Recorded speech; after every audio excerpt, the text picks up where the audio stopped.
এত পাপাচার, এত অন্যায়, এত অপরাধ, এত গুনাহের পাহাড় আমাদের। এগুলো মাথায় আসলে, এগুলো মনে আসলে চোখের পানি না ফেলে থাকার কথা না। আমরা আল্লাহর কাছে, আল্লাহর ভয়ে রমাদান মাসের মতো অফার পাওয়ার পরেও চোখের পানি ফেলে আল্লাহর কাছে কাঁদার সুযোগ হয় না। এর সবচেয়ে বড় কারণ হলো আমরা আমাদের নিজেদের অবস্থান সম্পর্কে ওয়াকিফাল না। আমরা জানি না যে আমরা নিজেরা কত বড় পাপিষ্ঠ, কত অপরাধ হয়ে আছে, কত মামলার আসামি হয়ে আছি। আল্লাহর কাঠগড়ায় আমার বিরুদ্ধে কত শত, কত সহস্র মামলা জানে উঠবে। সেদিন কোনো রক্ষাকারী কেউ থাকবে না। দুনিয়াতে সুযোগ আছে সেই মামলাগুলোকে ডিসমিস করে যাওয়ার।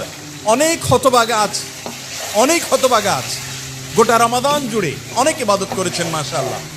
গোটা রমাদানে একটি বারের জন্য মালিকের কাছে নিজের গুনাহের জন্য আল্লাহর ভয়ে সন্ত্রস্ত হয়ে চোখের পানি ফেলেছেন, অথবা আল্লাহর নেয়ামত পাওয়ার আশা, আল্লাহর মহাব্বতে একটু চোখের পানি ফেলেছেন, এরকম মানুষের সংখ্যা আমাদের সমাজে একেবারেই কম। মোহতারাম হাজিরিন, রমাদান এলে আল্লাহ তাআলা অনেক মানুষকে মাফ করেন, সাধারণ ক্ষমা ঘোষণা করেন। আল্লাহর এই মাফ পাওয়ার জন্য অ্যাপ্লিকেশনটা তো করতে হবে, দরখাস্তটা তো অন্তত যথাযথ নিয়মে করতে হবে। কত মানুষ দরখাস্ত করে পায় না।